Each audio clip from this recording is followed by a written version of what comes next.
and happy Easter! I'm so pumped for what's about to happen. But before we get started, there's one thing you need to know. This is for everybody in your family. So, if you're a teenager, this is for you. You two college students, and if you're a younger kid, get ready, because we're about to have some serious fun. And we need you to lead the way. Adults, buckle up. This is Easter like you've never done it before. No matter who you are, we want you to know that Easter Jam is for you. The only way not to have fun is not to participate. So look around for anybody. Is anybody missing? If so, hit that pause button now and go get them. We're getting started in 3, 2, 1. Easter, a time for fake grass, plastic eggs, these things, chocolate bunnies, and people dressed as bunnies. And then there are the weird parts of Easter, like fake grass, plastic eggs, these things, chocolate bunnies, and people dressed as bunnies, which is interesting. But what does all this stuff have to do with Easter? And if this holiday is about more than candy and wearing uncomfortable clothes to church and lunch with your relatives, what makes Easter happy? Okay, hear me out. There are only 2 kinds of people in the world. People who love these things. And people like me, I just don't get it. How do you eat something this cute and grainy? Let's see how your family feels. Show me a thumbs up if you love to eat these things. Show me a thumbs down if you don't. Okay. There are a lot of different opinions out there. No matter how you feel about eating Peeps, you're going to love this game. First,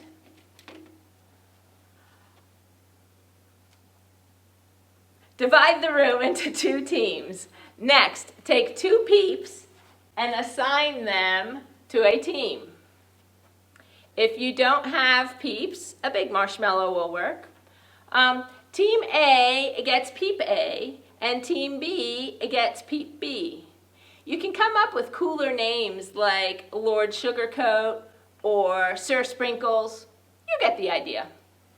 You can also use a marker or a Sharpie and decorate your Peeps. You might want to give one a mustache or some mean eyebrows on the other one, or maybe a fancy Easter outfit.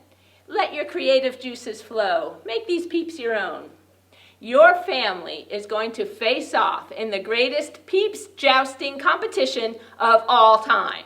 I'll explain how it works, and then I'll tell you when to start. Next, you need to prepare your Peeps for battle. Stick a toothpick into each Peep so that it's sticking up. It's kind of like a lightsaber or a sword. It just depends on how serious your family is about the competition. Make sure the toothpick is facing forward and facing up towards the other Peep. Next, place the 2 combatants on a microwave-safe plate. No social distancing allowed here. The closer, the better. You want the Peeps to be close together and facing one another. Finally, time for the big event. Gather around and put the plate in the microwave, setting the timer to 45 seconds. You won't let it run that long. In fact, don't let it run that long. Trust me on this one. Then press start. Watch at a safe distance until the Peeps drop their swords and one touches the other. The toothpick that touches the other Peep first is the winner. As soon as this happens, you're going to want to stop the microwave. Trust me on this one, families. Okay, it's time to settle this thing. Don't forget to snap a pic and of that photo finish. It's go time. Press pause now, and I'll wait here. How did it go? Who won? I want pictures. Post them with the hashtag EasterJam2020. You can also get Grace Church. I have to admit, that was more fun than I thought. Those peeps are something else. I believe Peep A won. Ready for another game? For this one, we need laundry basket and socks. Lots of socks. Clean or dirty, it doesn't matter, as long as they have a match. So if you need to go, grab those things now, press pause, and I'll wait for you and then explain the rest. Got your basket and socks? Great. Now choose 2 people to play. You'll also need 2 people to be scorekeepers. To get started, dump all the socks on one side of the room. Don't worry, those socks will make their way back to the basket. Then place the basket on the other side. When I say go, players will grab a sock, go through the pile to find the matching one, roll the socks together in the shape of a ball, or like an Easter egg, and then toss them like this into the basket. The player with the most socks in the basket at the end of the game wins. If you don't have scorekeepers to help you count, you'll have to keep up with that on your own. That means everybody's on the honor system, all right? Parents, I'm looking at you. Okay, if needed, press pause now to get everything and everyone in position for the game. I'll wait here. Everybody ready? Great. We're putting a 1-minute timer on the clock. This Easter throwdown is happening in 3, 2, 1, go.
Families, come back over here. Who won? All right, that was wild. Whoever won gets socks! Just kidding. Adults, make sure whoever won the challenge today gets a special treat. Maybe one of these things. Okay, maybe not. Well, I hope you're having fun so far. We're celebrating because today is Easter. If you don't know the whole story of Easter, that's okay. Today we'll talk about what makes today more than any other day a happy day. In fact, we have the screwball scientists, Dr. Hairball and Dr. Lipstick, here with us today to talk about the impossible and how that relates to Easter. Hello, hello, and welcome to another edition of Screwball Science. I am Dr. Hairball, and with me as always is my partner, Dr. Lipstick. Yo! Today we're going to begin an experiment about our favorite holiday. Arbor Day. Arbor Day? Yes, Arbor Day, this day we celebrate trees by planting more trees. Your favorite holiday is Arbor Day? And if you're really good all year and put an empty pot on your nightstand, the Arbor Day New will come deposit a fresh shrub that you can plant yourself. That is the silliest thing I have ever heard. But that's not the holiday I was referring to. We're just a few days away from Easter. That's a good holiday, too. It's the holiday we celebrate the impossible. How a rabbit can lay eggs? No. How a rabbit can hide billions of eggs in one night? I was referring to how God saved us from our sins. Oh, that impossible thing. As you know, our God is perfect, and when we sinned, we were separated from him. So, how can a perfect God pay the price for an imperfect people? It can't be done. It has been done. But that's impossible. As impossible as slipping this egg into this milk bottle? That's impossible. You think so, huh? Oh, that's definitely impossible. The egg is too large. You can't fit it inside the bottle. Not only will I make this egg go inside this bottle, I will do it upside down. No way. Oh, yes. First, we put 2 candles in this egg. Ew, I don't want a birthday egg. I want a birthday cake. Next, we light the candles. Shall we sing happy birthday? Perhaps not. Now, Dr. Lipstick, place the mouth of the bottle over the candles on top of the egg, sealing the bottle shut. You did it! I don't believe it. That, my friend, is exactly what people said about Jesus. Jesus couldn't rise from the dead and defeat death. That's impossible. That can never happen. But that's exactly why Jesus came to earth. To open the door so we can have all our sins forgiven and be saved from death. Precisely. Jesus did the impossible, and for that we owe him all our praise. Just like I deserve praise for doing the impossible, right? Now, Dr. Lipstick, you and I both know that science did this, not you. Oh, fine. Good job, science. But that doesn't compare to what Jesus did. You can say that again. Oh, fine. Good job, science. But that doesn't compare to what Jesus did. Doctor, I think our Easter is off to a good start. Even though we're celebrating a little different than we have in the past, that's okay. Easter is still happy. And that's not just because of peep wars or Easter baskets or chocolate bunnies, although those things are awesome. It's happy because of what happened thousands of years ago on the very first Easter. It's the world's most powerful story yet. And yet, it's so simple. So simple that it can be told with laundry? In the beginning, God created everything. He formed people in his very own image. But then, we turned away from God. Sin entered the world, like a dark stain. Still, God loved us so deeply that he made a plan to rescue us. At just the right moment, God sent his very own Son, Jesus, to live among us. Jesus healed hearts and minds and bodies. Thousands gathered to hear him teach. Instead of giving lots of new rules, Jesus turned things upside down by making it simple. Love God, love others. After 3 years of traveling and teaching, Jesus and his disciples entered Jerusalem to celebrate the Passover feast. Huge crowds gathered to welcome him. But while the crowds cheered for Jesus, the religious leaders made plans to arrest him. He was turning their world upside down, and they wanted him gone. As Jesus celebrated the Passover meal with his friends, he told them that he would be leaving, but would return. His friends didn't understand. That night, one of Jesus' followers, Judas, led soldiers to arrest him. The religious leaders gave Jesus a fake trial and then sent him to Pilate, the Roman governor, who could have him killed. Pilate found Jesus had broken no law and tried to release him. But a mob called for Jesus to be killed. Pilate gave in and handed Jesus over to the Roman soldiers.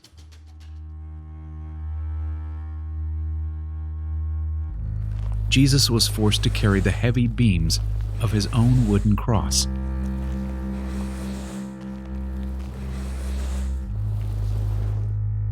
On a hill called Golgotha, the soldiers nailed Jesus' hands and feet to the rough wood. The soldiers and people who passed by laughed and mocked him. But from the cross, Jesus asked God to forgive them. Finally, Jesus called out, "It is finished." Then he died. The earth shook. Rocks split open. Even the soldiers cried, "Surely he was the Son of God." One of Jesus' followers took his body and placed it in a tomb cut from the rock. A huge stone blocked the entrance. Jesus' friends were devastated. They had believed that Jesus was the one God promised, the one who would rescue them, but now he was gone. Their whole world had turned upside down. Jesus' friends stayed hidden in fear for 3 days. But early Sunday morning, Mary Magdalene, a close friend of Jesus, hurried to the tomb. She planned to anoint Jesus' body with special spices. As Mary neared the tomb, she saw the stone had been rolled away. The tomb was empty. Mary turned to see a man standing near. She didn't recognize him until he said, "Mary." It was Jesus, alive. Jesus told her, "Do not hold on to me. I have not yet ascended to the Father. Instead, go to those who believe in me." Jesus, God's Son, became like us to lay down his life. Through God's power, he defeated death for all of us, and sin was washed away. One day, he's promised to return, so we can live with him forever.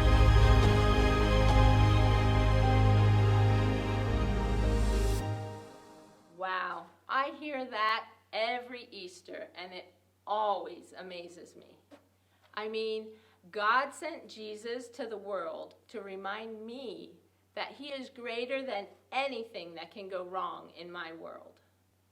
The simple fact that Jesus came back to life is proof to me that I can face anything bad that happens.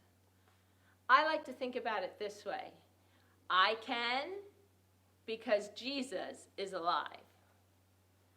I can keep loving because Jesus is alive. I can be brave because Jesus is alive. I can have hope because Jesus is alive. Here's an idea.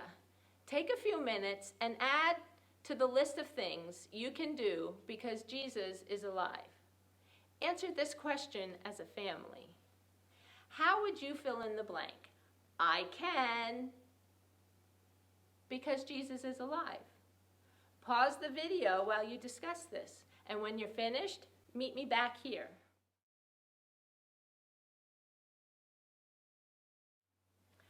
Awesome. I love conversations like these because remembering what God has done in the past helps me to trust him with what's going on in my life right now. I hope that's true for you too, and I hope you spend the rest of the day making happy memories with your family. To get you started, here's one last challenge. For this one, you'll need to decide who is the technology genius at your house. Maybe it's a step-parent or an aunt or an 8th grader. Either way, decide who that person is. Got it? Awesome. As soon as this video is over, I want you to go outside and take a family Easter photo. You can be dressed up or in your PJs.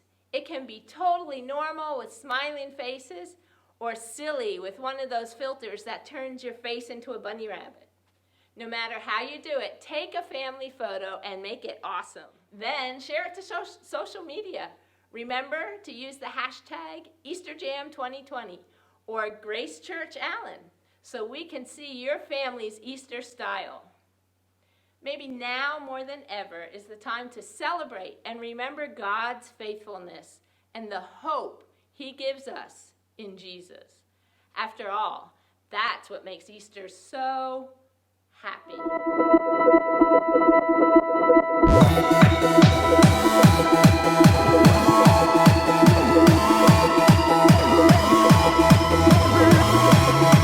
Bye.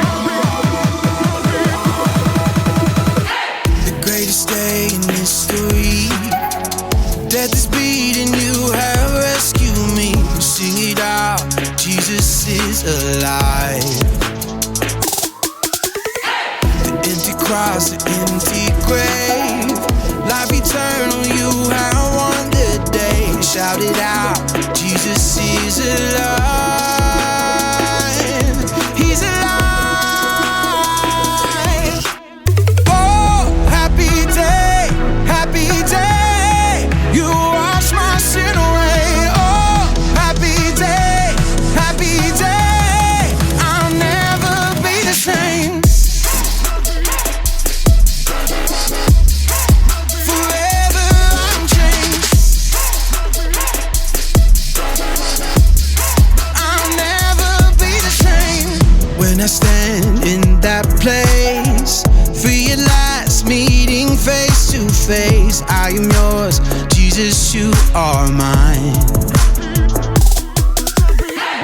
In this joy, perfect peace, earthly pain finally will cease. Celebrate,